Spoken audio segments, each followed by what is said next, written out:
Counting, क्या बोलते हैं? और इससे आपको लर्निंग क्या होगा? 2 का टेबल, क्या होगा? 2 का टेबल। जो भी न्यू बच्चे हैं यानी नर्सरी सीडी या प्ले और उनके ऊपर है नर्सरी एबी जिनको पढ़ा याद करने में बहुत दिक्कत होती है, उस दिक्कत को समझने के लिए हम इस चीज़ को आसान बनाने के लिए इस तरह के तकनीक का उपयोग किया जाता है जिससे बच्चे जल्दी एक्सप्रेसिव हो जाए और जल्दी बच्चे उसको सीख पाए। समझ में आ रहा है सभी को? 1 3 4 5 6 7 9 11 13 15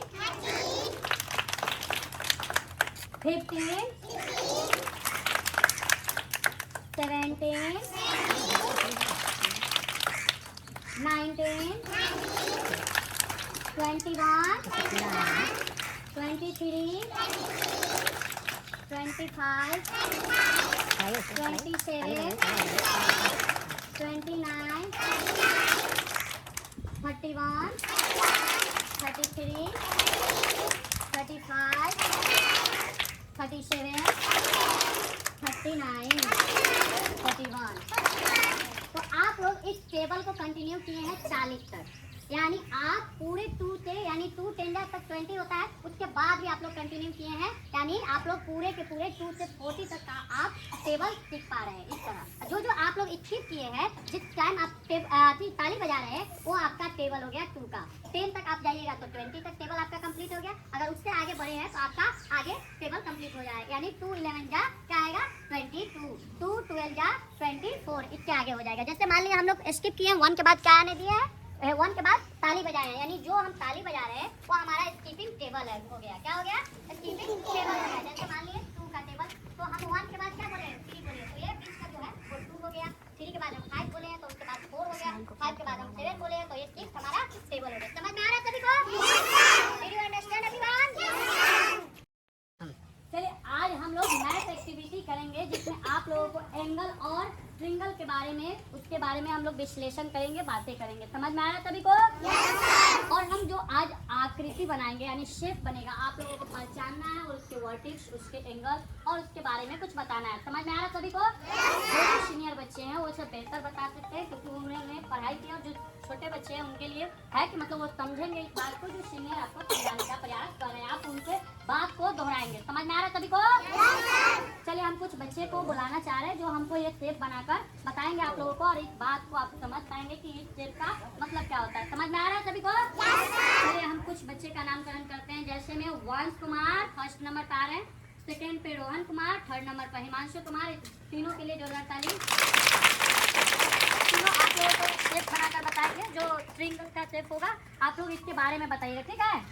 तो बनाइए आप लोग तीनों शेप। चलिए अभी बताइए कौन शेप है? ट्रिंगल शेप है। अब इसमें कितने कोण बन रहे हैं? इसमें कितने कोण बन रहे हैं? 3 कोण बन रहे हैं। देखिए कौन कौन कोण हो गया? एक फर्स्ट कोण यहाँ पे हो रहा है, फर्स्ट कोण ये वाला बन रहा है, फर्स्ट कोण ये वाला बन रहा है, सेकेंड कोण ये वाला, और थर्ड कोण वो वाला बन रहा है। बन रहा है ना? समझ में आ रहा है बात? अब इसको हम लोग अच्छे ढंग से समझेंगे।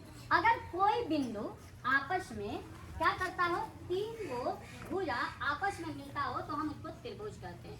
आप इसको इंग्लिश में इस तरह समझ सकते हैं, ये 2 और more line segment is meet क्या बोलेंगे? ट्रिंगल बोलेंगे। समझ में आ रहा है? तो इसमें कितने साइड है भुजा, यानी कितना लाइन है इसमें? कितना लाइन है?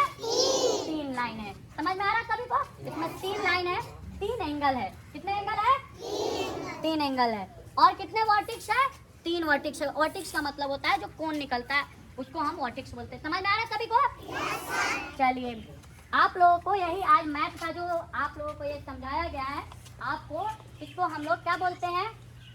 क्या बोलते हैं इसको? ट्रिंगल बोलते हैं। और ट्रिंगल के बारे में आप लोगों को आज जानकारी दी गई। समझ में आया? इसके बाद हम लोग चतुर्भुज के बारे में पढ़ेंगे। क्या पढ़ेंगे? चतुर्भुज के बारे में। इसके बाद आगे जो बच्चे हैं उनको बुलाया जाएगा। इस शेप को आप लोग पहचानिए, आइडेंटिफाई कीजिए कि ये शेप है क्या। कौन शेप है?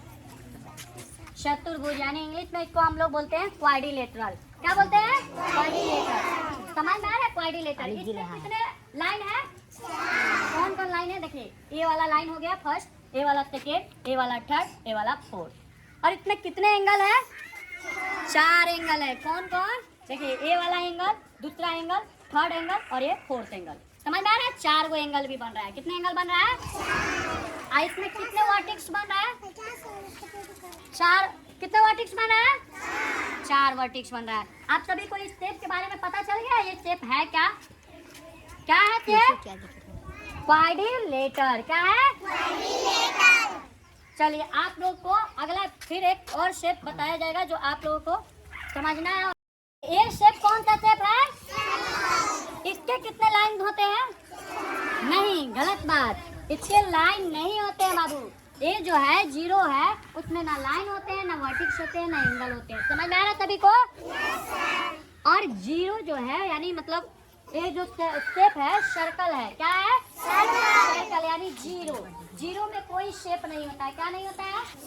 यानी कोई भी उसमें एंगल, वर्टिक्स या लाइन नहीं बनते हैं। समझ में आ रहा है सभी को? आप इसको अच्छे ढंग से समझने के लिए आप एक और चीज को समझ सकते हैं कि आप जब शून्य देखते हैं ना, शून्य सिर्फ उसी की तरह होता है। शून्य यानी जिनका खोज आर्यभट्ट ने किया था। किसने किया था? उसी से रिलेटेड होता है। जिस पाई को आप लोग पढ़ते हैं ना, पाई, तो पाई को ही हम लोग क्या आध्यात्मिकता को करने के लिए, यानी मतलब बदलाव, चेंजिंग होते हुए जिस तरह एक चक्का गाड़ी का चलता है तो वो किस टाइप का होता है? गोला। उसी को हम लोग सर्कल बोलते हैं। क्या बोलते हैं?